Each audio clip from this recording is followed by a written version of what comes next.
Hello and welcome to Central Online. It's great to have you with us today.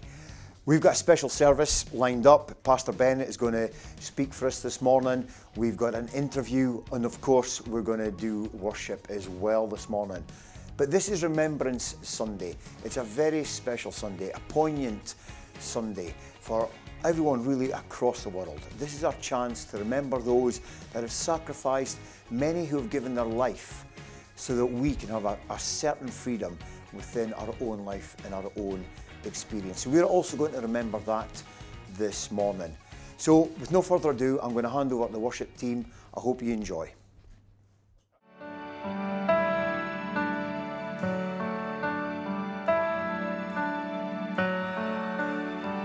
How great the chasm that lay between us, how high the mountain I could not climb.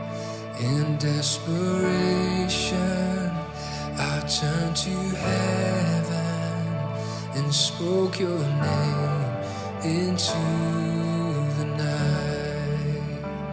Then through the darkness your loving kindness tore through the shadows of my soul. The work is finished, the end is written. Jesus Christ, my living hope. Who could imagine so great a mercy? What heart could fathom such boundless grace? The God of ages stepped down from glory to wear my sin and bear my shame. The cross is spoken, I am forgiven. The King of Kings calls me his own. Beautiful Savior, I'm yours forever.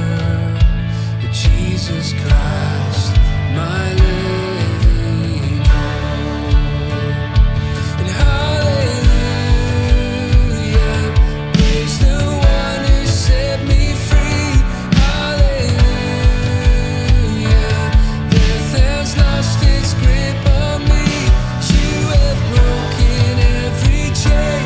There's salvation in your name, Jesus Christ, my living hope.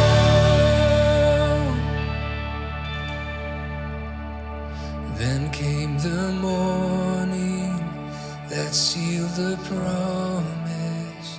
Your buried body began to breathe. And out of the silence, the roaring lion declared the grave has no claim on me. Then came the morning that sealed the promise. Your buried body began to breathe. Out of the silence, the roaring lion declared the grave has no claim on me. Jesus Christ is the victor.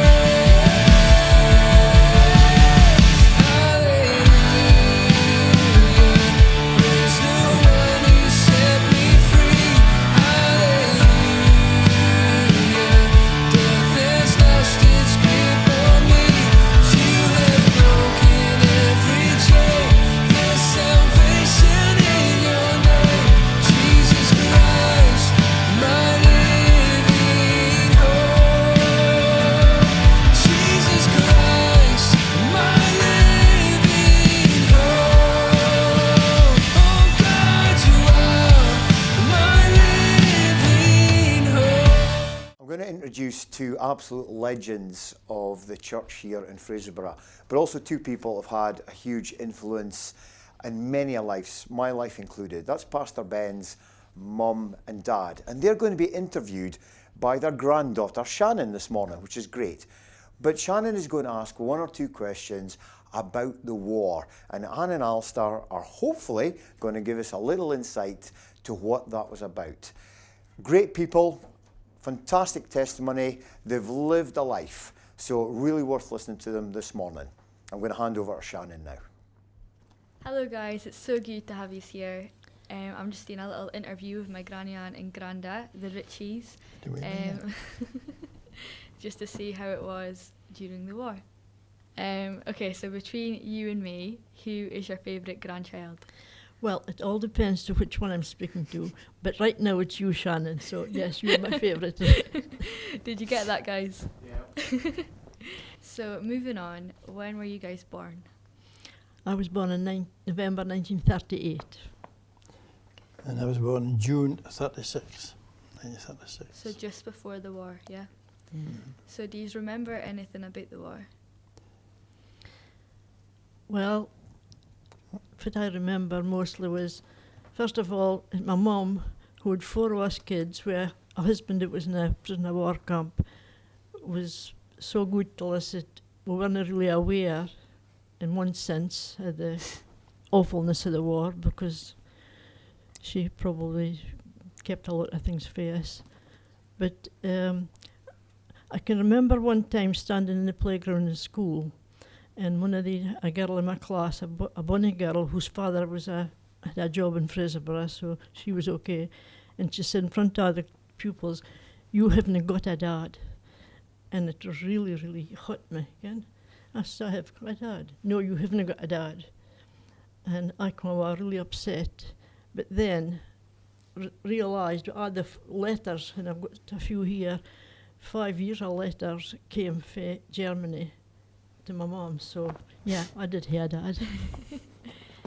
Okay, so your dad and my grandfather, he was in the war then. Yeah, Yeah. he was a soldier. Yeah. Can you tell us a bit about that? Well, he shouldn't have been in the war because he was too old. He was in the First World War and he was too young, and then he was in the Second World War and he was too old. But he was in the war, and he was a prisoner for 5 years. He was, why he was in the army was because it was the territorial army, so that's why he was too old to be actually in the army. But then from the expeditionary force went across, they're going to finish the war in 6 months. So all these territorials and that, they went across there, and then things changed totally. But he'd been in the First World War, and he shouldn't have been because he was a bit young, but he was in the First World War, then he was in the Second World War. Mm-hmm. He got home on compassionate leave in May 1940, for my youngest sister Margaret was born, and I was in Kilmarnock at the time. Aunt was keeping me at that time. And then by the time I saw my dad again, I was about 6.5 years old. So that was at the end of the war. Yeah, Mm. yeah, 1945. And you've gotten some letters from him, so where did they come from? They came from the prison camp, Stallagate B. It's probably one of the famous camps you hear about, for he was a prisoner. So he wrote regularly every week. Mm-hmm. So we've got about 5 years of these letters, which you'll all find and get some distribute amongst the grandchildren eventually. So it was 5 years of letters that came. I haven't read them all, but obviously, but they're very positive. He was more concerned for what was happening to his little ones, his kids, and his mother and his sister stayed upstairs with us. We all stayed in the same house, so he was more concerned with what was happening to us. And he was saying he was fine. He never ever said anything bad had happened to him there. He was the letters say himself fit and well, and thinking through all that. And every I don't know about Christmas, not right, saying it, but hope we'll be home next Christmas. And that went on for 1941, 42, 43, 44. I said it'd be home at Christmas. So it's a pretty tough time, really. So when did he get home, and how did he get out? Well, the Americans came and released the prisoners, but my father had actually escaped from the prison camp 2 weeks before that and was hiding out in the woods. So they were all away before he got, because he had been hiding out in the woods and didn't realise that there had been the Americans had come and released them. So he come home, and we all went down to meet him, coming off the bus at the Belsley corner. She wouldn't mind it. You probably came for that. But doing the Belsley in Sultan Place, we went down to the bus stop to meet him. It was my granny, my auntie, my mum, and the 4 kids. And we all get to meet him. And my first recollection is him coming marching through Bruce's Lane with another Major Stephen, and his kilt was swinging. And I was just overawed. And I just took one look at him and ran and hid. Just nerve, I suppose. What was it like to experience like the bombings? How were they? Well, I was a bit young at the time. It's a bit too traumatic for me to tell you about.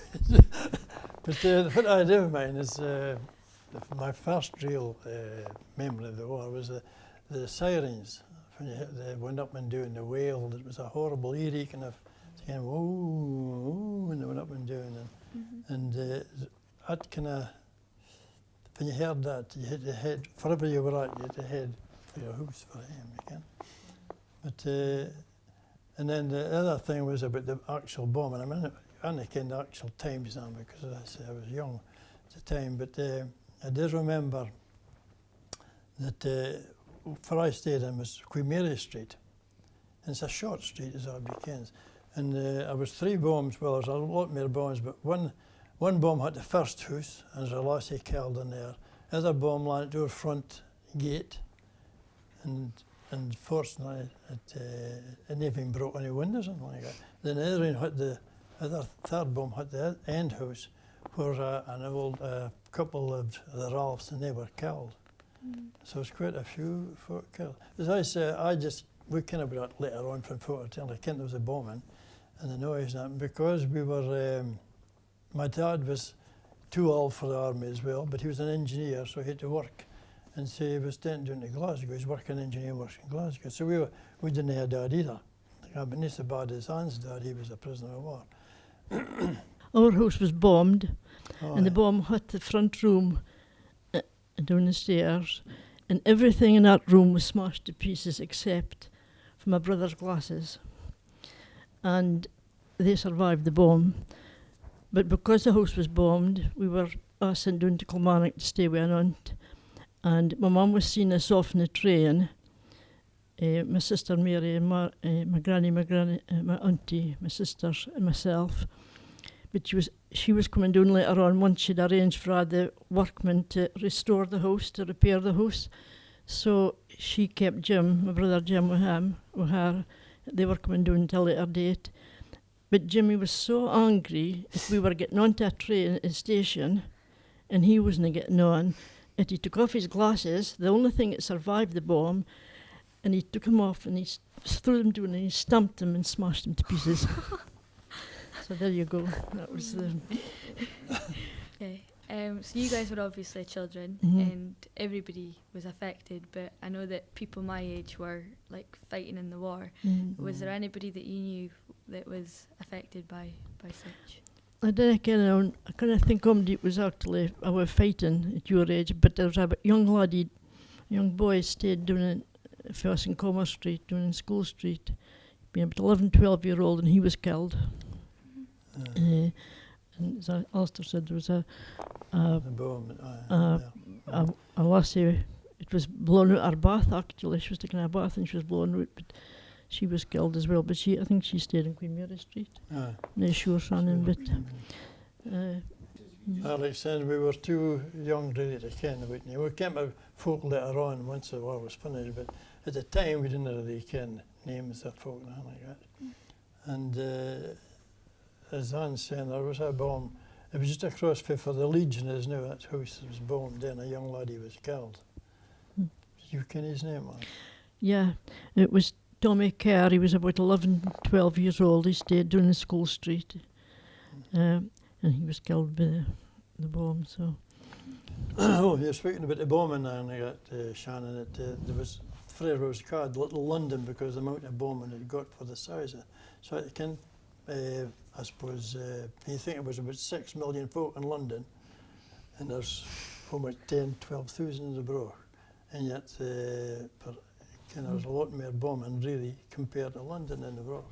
You can hardly believe that, but that's right. But another, if you want to be a bit about the war, the other bit I mind was at Benzie Miller's, a big shop on Mid Street, and it went on fire. There's a big fire there.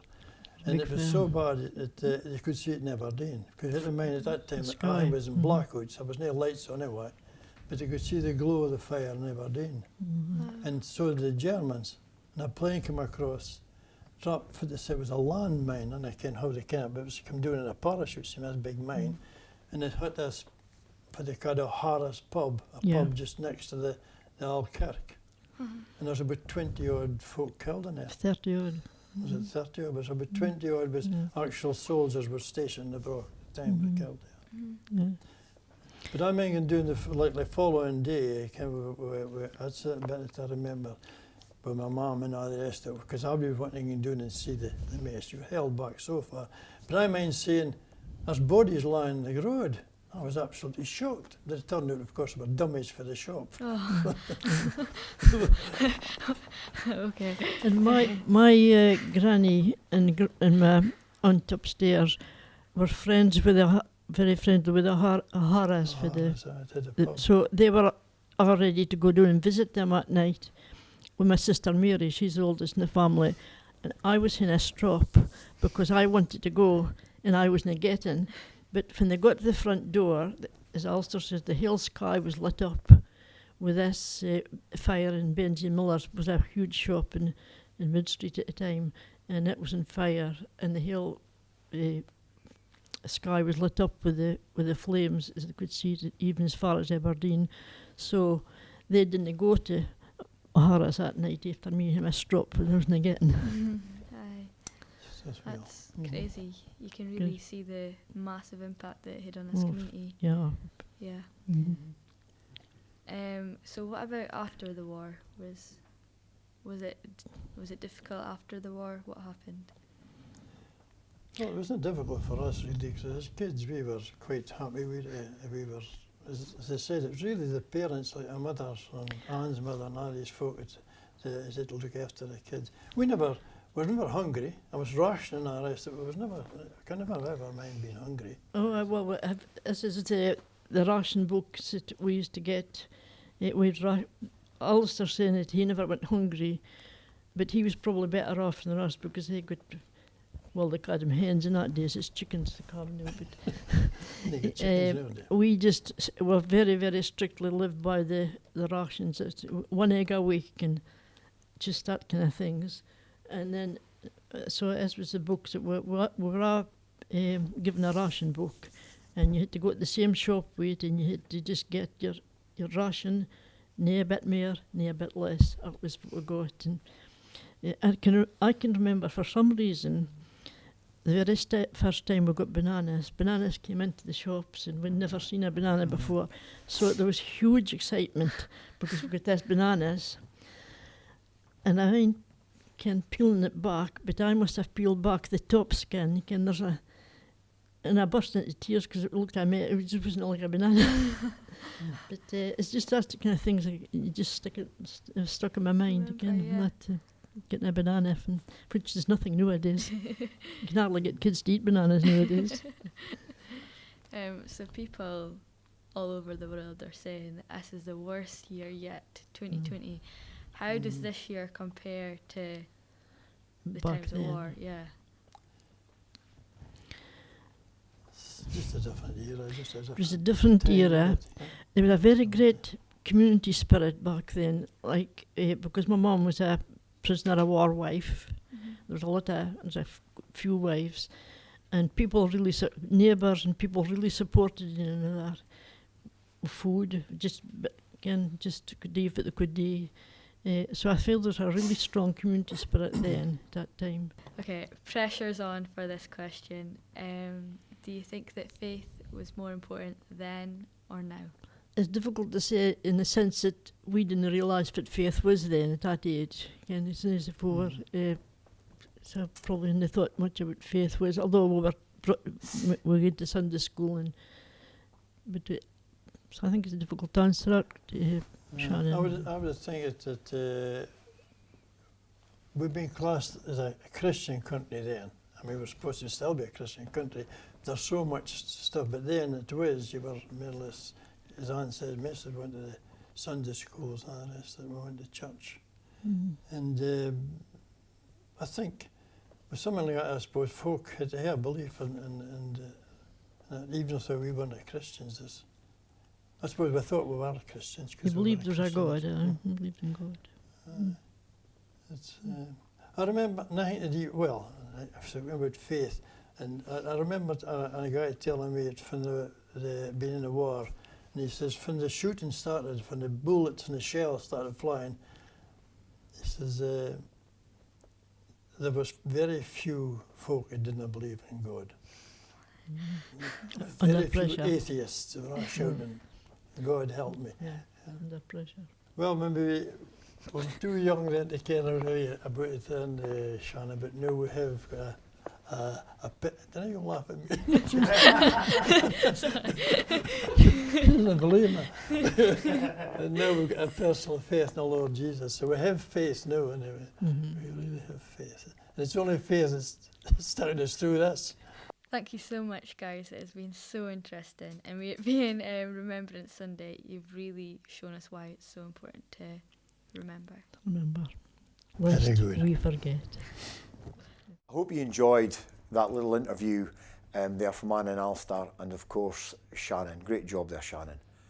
But we're now going to go into a time where we remember Jesus and everything that he's done for us. As I said right at the start, this is such a poignant Sunday where we remember the lives of men and women across the world who have given themselves in war so that we can have freedom. It's estimated that 40 million people lost their life during World War I and World War II. What an absolutely huge sacrifice that we can have our freedom today, that we can enjoy the liberties that we have. I really hope that you will remember, that you will take time today to remember the fallen, men and women who've given so much for us. As we turn our attention to remember Jesus and the fact that he gave his life for us as well. I like the story that we're told just before Jesus died on the cross, where he came together with his disciples in a room and they broke bread together. And we do that most Sundays, where we break bread together and we drink the cup. And it's symbolic, really, of his body that was broken and the blood that was shed. And what we do is we take some bread or a drink of juice and we do that. It's such a simple thing to do. And I like the simplicity of it, that when Jesus did that, I'm sure he looked through time and he would see men in trenches during World War I and World War II and every other war that came. And he would see men in those trenches in the cold, in life fading away, but they could remember him in the simplicity of breaking bread and drinking the wine.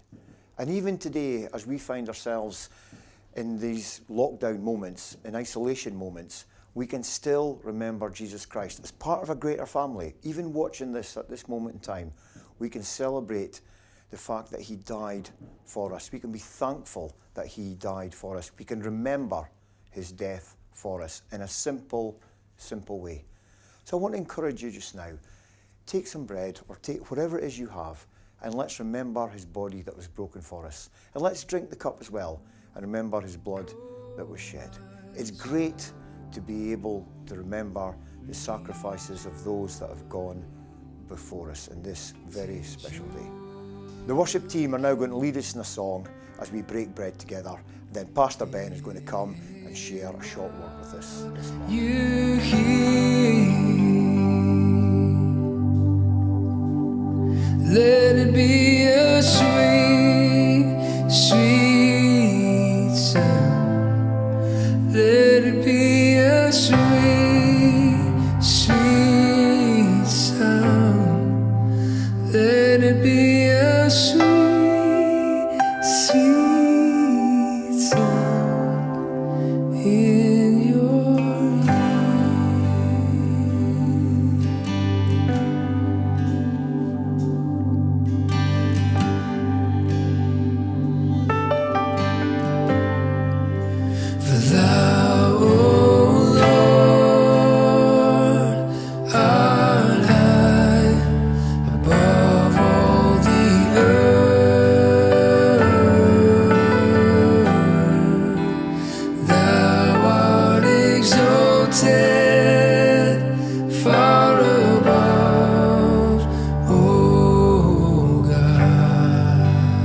and I exalt thee, and I exalt thee, oh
Well, I hope you've appreciated our focus on remembrance this service and this week. And we just want to just briefly chat you through our new theme, Onwards. Hopefully the image will be on the screen just now. And as you can see, we've got a connection to Remembrance and to World War II. I did say to the guys, do we need to have the gun in the image? And they reminded me that in World War II, they did carry weapons, they did have guns, there was quite a lot of death and destruction. And we want to be careful as well. Last week we were finishing off our Survivor series and we were speaking about love, having the love of the Lord in our lives, love that lasts, love without limits. And then we're aware that we're now having a focus on war and fighting in battle. But the truth is this, that God's love remains through the good times and the bad times. God's love is with us in wartime and in peace. God's love goes to the top of the mountains with us, and He's in the valleys with us as well. God loves us right the way through a pandemic, and He will love us as we come out of it as well. He loves us in lockdown, He loves us during the guidelines and the limitations, and He will still be there with His love for us as we come out as well. A.W. Tozer was a great man of God, and reflecting on wartime, he quoted this. He said that as bombs have a kill radius, so should the church have a love radius. Anyone living within 20 miles of a church should know it and should feel the love of God. It is our responsibility to love those around us. Do you have a love radius around about you? Does the church that we are in, do we have an impact of love within the community? I hope that we've been making a difference in some way at this time, even for those of you that are watching online, and I hope that you're getting a sense of the love that the Lord has for you. I hope that we've been managing to project that to you. In times like this, it's times where I believe that the church and God's people can step up. I saw a really encouraging stat from the Church of England. It was Nicky Gumbel that posted it.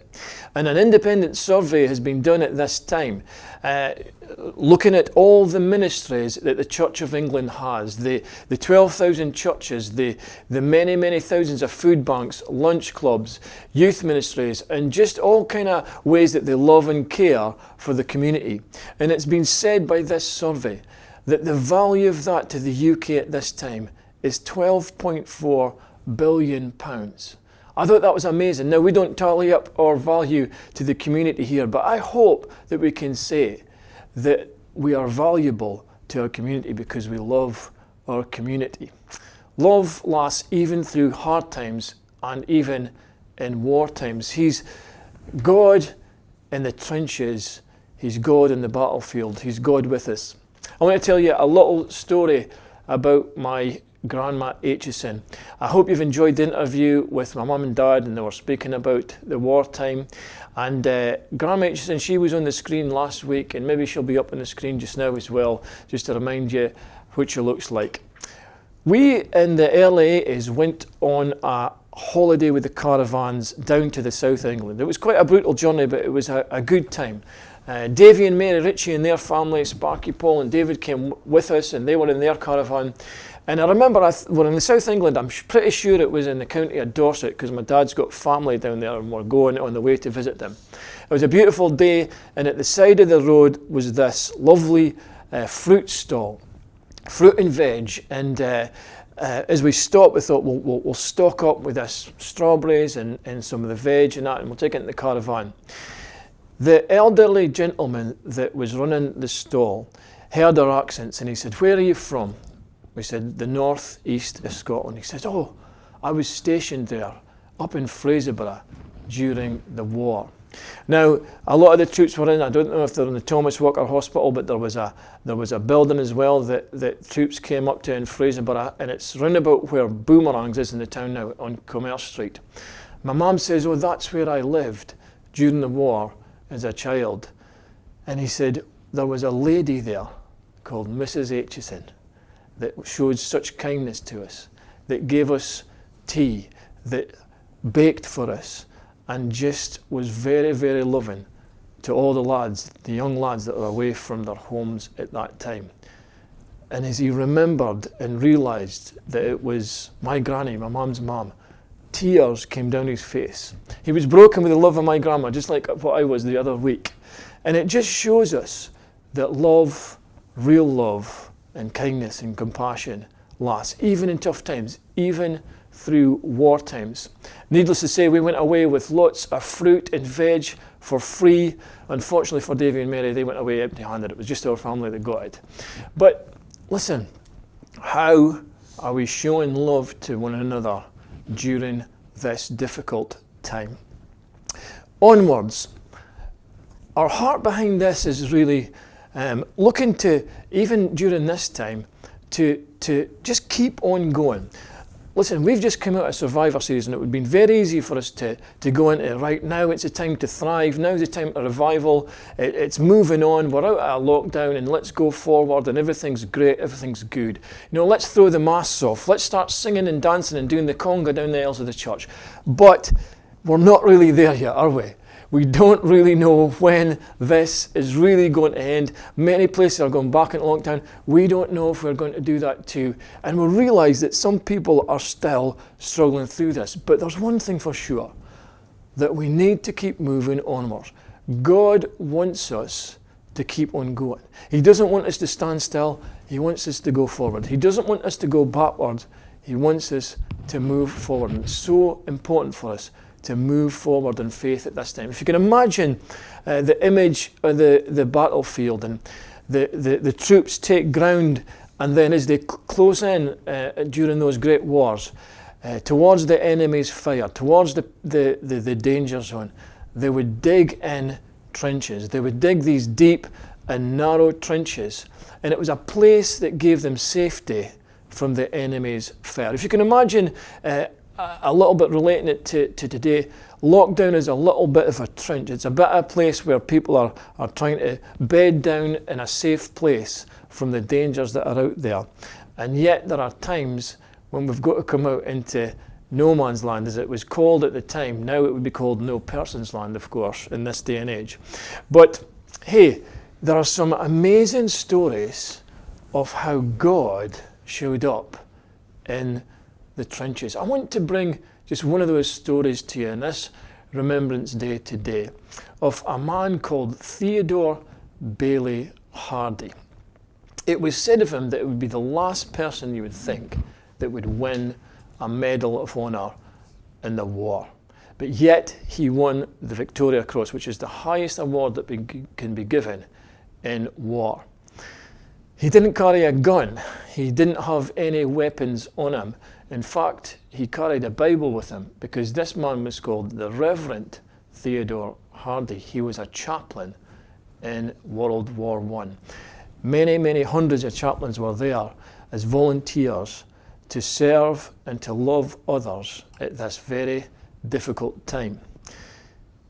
And Theodore Hardy would go through the trenches, encouraging, giving supplies. Not only that he would carry the sandbags and help as they build the trenches. He would go and forage out into no man's land, into the danger of enemy fire to get wood and to get water so that they could cook and so that they could clean and they could have hygiene. He would go around and even help the medics to care for the wounded, not only praying for the sick that they would get healed, but yet he would get down in the mud. There was a thing called trench foot. It was a horrible thing that soldiers would get in their feet during this time because of the amount of time they were in the trenches in the mud. And he would literally wash their feet. It wasn't just about doing Sunday services and doing church service for them. He did that too. And he worked tirelessly, it was said. He did all this, and he took the opportunities as some of the wounded came to the end of their lives to lead them to the Lord, to lead them into that peace with God. But how he got his medals, he got a military cross in one of the battles in 1916 as he went and he went into no man's land and he rescued person after person, soldier after soldier, taking them back into the trenches, helping the wounded. And he got his Victoria Cross in 1917 as he worked on the wounded and helped them from basically dying on the ground within 10 yards, it says, of the enemy's trenches and the enemy's fire. King George himself came to France, to the battlefield, to present the Victoria Cross to that man. And he got the option to go home and to enjoy his life, but he chose to stay and do the work that God had given him to do, to take those opportunities that the Lord had put him in such hard circumstances.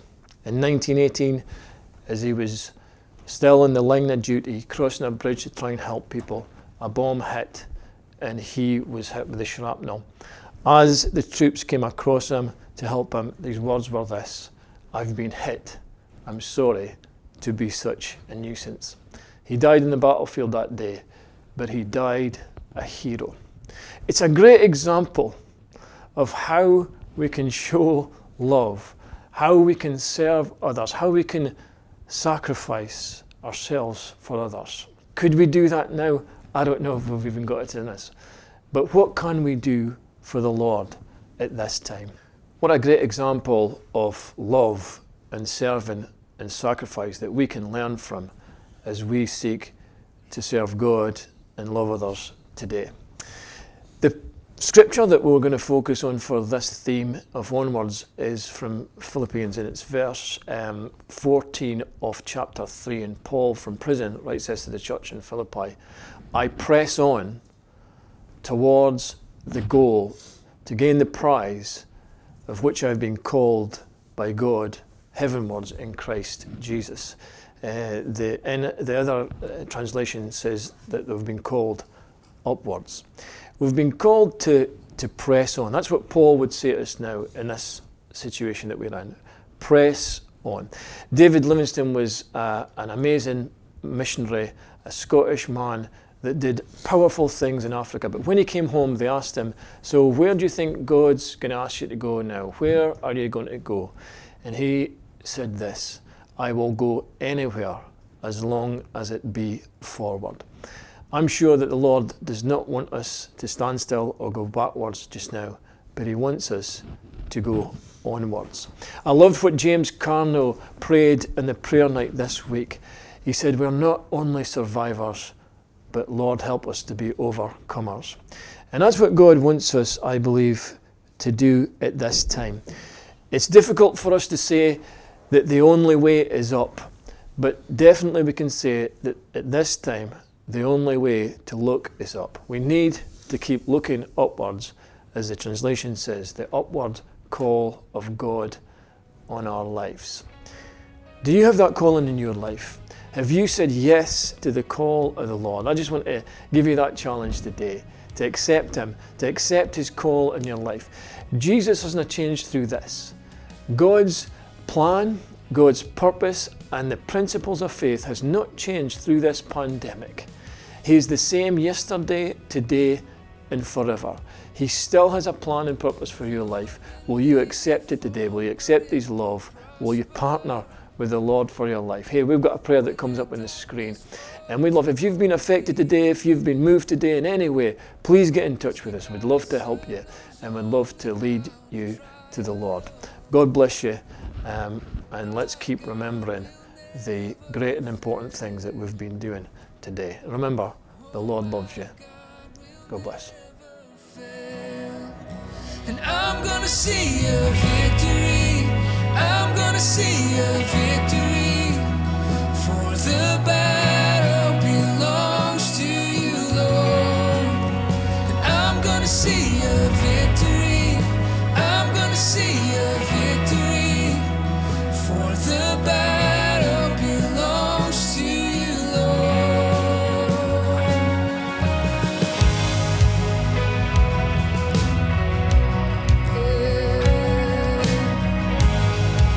There is power in the name. There's power in the mighty name of Jesus. Every war He wages, He will win. And I'm not backing down from any giant, 'cause I know how this story ends. Yes, I know how this story ends. And I'm gonna see a victory. I'm gonna see a victory. For the battle belongs to you, Lord. And I'm gonna see a victory. I'm gonna see a victory. For the battle belongs to you, Lord. I'm gonna see a victory. I'm gonna see a victory. For the battle belongs to you, Lord.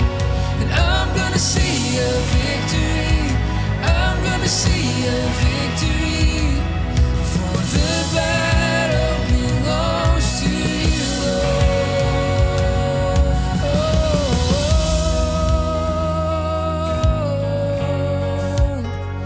Lord God Almighty, yeah. You take what the enemy meant for evil, and you turn it for good. You turn it for good. You take what the enemy meant for evil, and you turn it for good. You turn it for good. You take what the enemy meant for evil, and you turn it for good. You turn it for good.